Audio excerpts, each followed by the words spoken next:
Somebody once told me the world is gonna roll me. I ain't the sharpest tool in the shed. So, as a reminder, this is written on page 157, and we have turned the page to make room for it. And then you should have this page, and it is taped on page 156. And we're going to complete this table we created by using the right triangles and squares that are on this notes page. So when it says the length of leg 1, it means this side of the triangle here, and the length of leg 2 is this one. So this is a 1 unit and then another unit. And then it says, what is the area of the square on leg 1? So what is the area of this square? It is 1 square unit, so I'm going to put a 1 there. And I'm also going to fill in my table with a 1. Then it says, what is the area of the square on leg 2? So that is this square right here. What is the area? 1 square unit. So again, then it asks for the total area of the square on the hypotenuse. So this is the hypotenuse. The hypotenuse, as a reminder, is always the longest side of your right triangle. So if this is a side length of 1 unit and this one is a side length of 1 unit, is this a side length of 1 unit? No, it must be bigger than 1. Okay. What is the area of this square? And we did this the other day. What do you think? It is 2. And the other day we talked about where we had just a tilted square that looked like this, and we talked about what's the length of the hypotenuse. And we said that the side length equals the square root of the area. So if the area is 2, what's the length of that hypotenuse? What's the side length of that square? It is the square root of, what's the area again? 2. Okay, let's look at the triangle that has a side length of 1 and then another side length of 2. So it's going to be this triangle right here. The length of leg 1 is 1. What's the area of that square? 1. So I'm going to add that to the table. What is the area of the square on leg 2? This square right here. Remember, if you have to draw little squares to see it, how many little squares are in the big square? 4. Add that to the table. And then we have to figure out how many square units are in this square on the hypotenuse. So remember, we looked at it like this was a rectangle that's been cut in half. So this rectangle, it has 2 square units, but it's been cut in half. So this section right here is how many square units?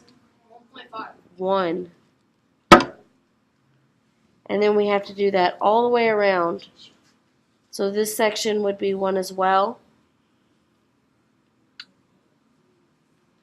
This would be 1. That would be 1. And what's the inside? 1. So how many square units is this? 5. So if the area is 5, what is the length of this hypotenuse? What is the side length? The square root of 5, absolutely.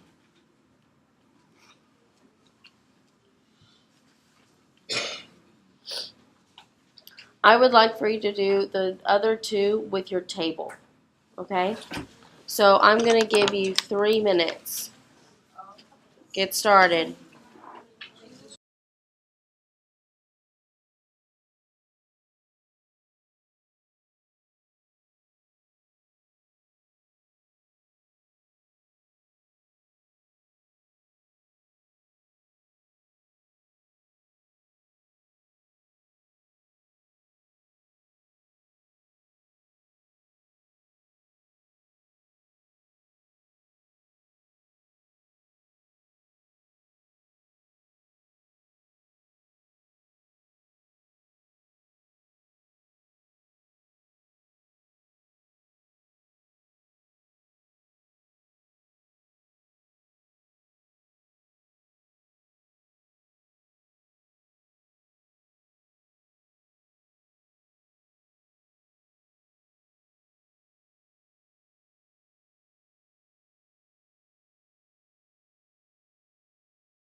Okay, your time is up. This is what the table looks like or should look like when you're done. So on the third triangle, you should have had 4 and 4 for your areas. And then the area of the hypotenuse's square is 8. So the length of the hypotenuse is the square root of 8. On the fourth one, you got an area of 4 and 9, and then a total area of 13. So the side length on the hypotenuse is the square root of 13. Do you see a pattern that I can use to get the same answer every time without having to draw and count? Yes, ma'am. Like the same answer for like the hypotenuse, like that. Okay, so the length of the hypotenuse is always the square root of which column? The total area. Okay. So you take the total area. Oh, no, sorry, I didn't want to do that. We want to put that over here. So the length of the hypotenuse is always the square root of the total area of square on the hypotenuse. Good job. Yes, sir. Okay, how do I find out, how can I, just by looking at the table, get the total area of the square of the hypotenuse? Where does that number come from? Where am I getting the 2, the 5, the 8, and the 13? What do you think? Yes, ma'am. Adding the area of square on like 1 and 2. Yeah. So we have the area of square on leg 1 plus the area of square of leg 2. Okay, and then where do I get the area of square on leg 2? 1, 4, 4, and 9. How can I get that without having to count it out and draw the picture? Just using some kind of operations. Where did the 9 come from? The 2, the 3, or the 4? The 3. What did we do to that 3? Multiply by itself, or we squared it, right? So this is the length of leg 2, and you take that number and you square it. Where do I get the area of square on leg 1? Does it come from the 2 or the 3? 2. It comes from the 2. What do we do with that 2? We square it. So we've got the length of leg 1 that is squared.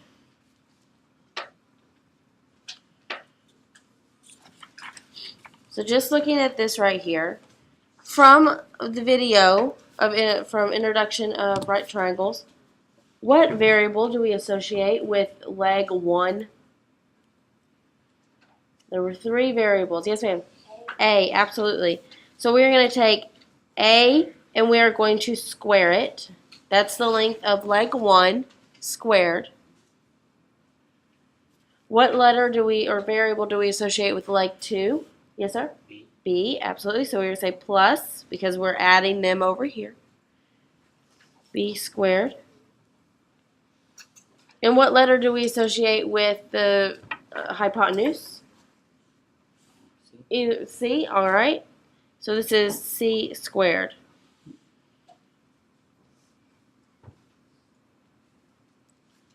This right here is the Pythagorean theorem.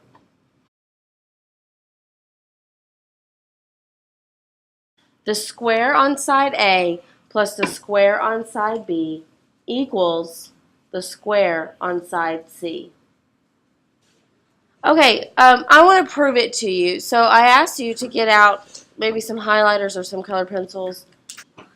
So we said that the area of the first side, which I'm going to highlight in green, and it is going to be added to the area of side B, and we're going to see if they can fit into the square on side C. So on the first one, I'm going to color in this whole square.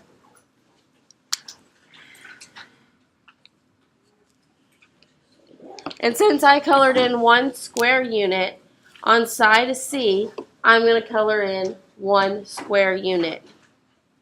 So if I color in this right here, that's only half. So I need to color in another section like that.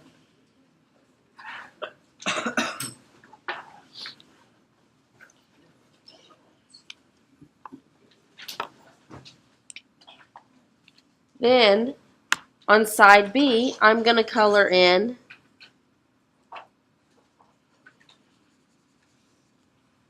that square with a different color. And since this is one square unit, I need to be able to have one square unit to color in on side C.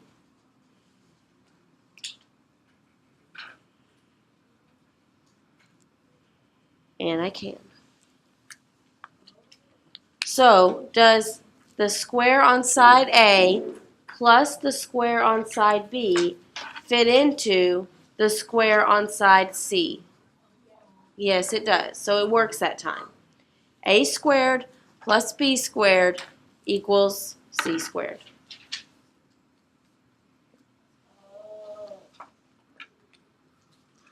Do I need to show you another one? Okay. So on this one right here, side A is this square, so I'm going to color that green.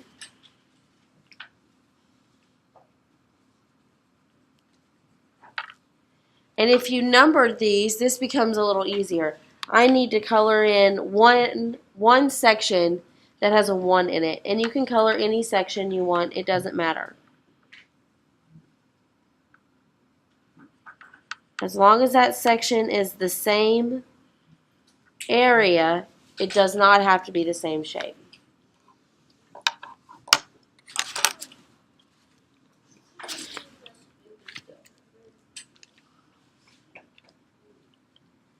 Then we color in side B's square.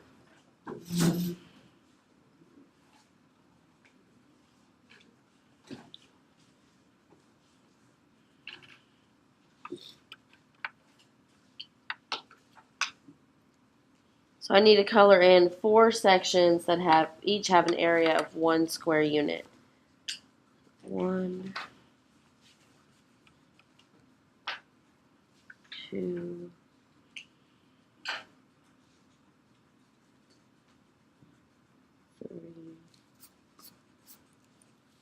3, and 4.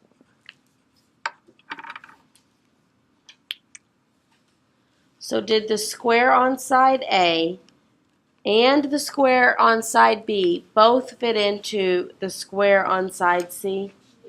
Perfectly, right? So A squared plus B squared equals C squared. Alright, I want you guys to do the last 2 on your own, see if you can get those to fit in there.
Okay, does it work on all of them? Yeah. Yes, it does. There are some numbers that are whole numbers every single time that you square them and add them together, and that hypotenuse is a whole number. Sometimes they are square roots, like on our table. Okay, but I'm talking about when this side plus the other one equals a perfect square. Okay. So those are called Pythagorean triples, and I would like for you to add those to page 155.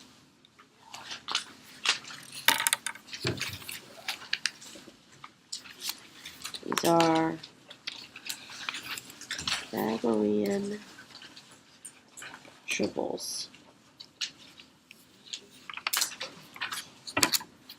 We will have a timed test over this, just like we did the perfect squares.